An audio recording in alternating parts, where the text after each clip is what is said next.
What we do is when we give them the instruments and we play the music, we just let them go at their own pace, and we don't try to incorporate like this is what you're supposed to do with the instruments. We just give them the instruments, play the music, and we do body movements because since the infants move so much, so we move.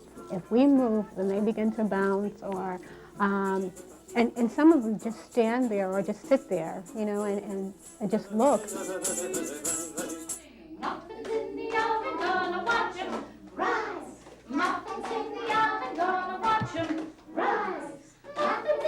So when we're choosing games for toddlers, we're going to do those simple repetitious things, maybe just 2-line rhymes, 4-line rhymes. I always pick something that has some sort of a visual, something for the kids to do with their hands. And it's slow, of course, slow, 1, 1, 1, 2, 1, 2 kinds of things, quite slow. Shake your eggs, shake your eggs, shake your eggs, and now let's stop. We let them explore with the instruments. We don't expect them to do any specific thing with them. They pick them up, they shake them, they bang them, they trade them around, they put them down, they just explore what they do with them.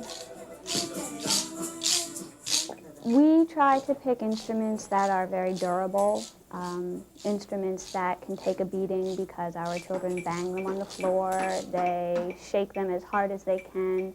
We have drums that have very strong surfaces because they take the sticks and they beat them as hard as they can repeatedly to see how loud of a sound they make. What do you want, rattle? Those one-handed shakers, jingle bells, one-handed things are the best for toddlers. Teddy bear, turn around. Teddy bear, touch the ground. How does it feel where you are?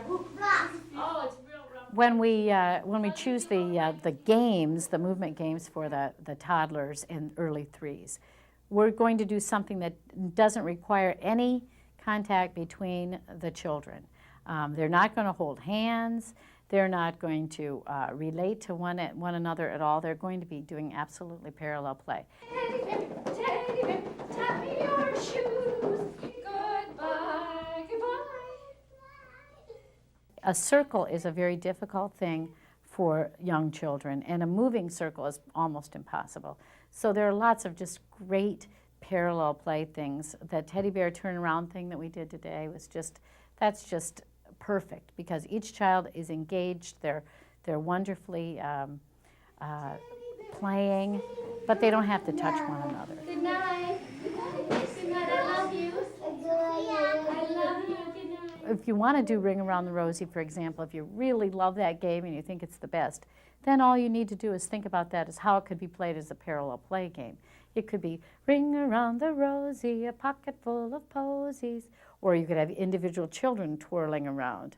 Ashes, ashes all fall down, which would be just fine as played as a parallel play game. And then as the kids get older, they can play it if somebody really loves it as a moving circle game.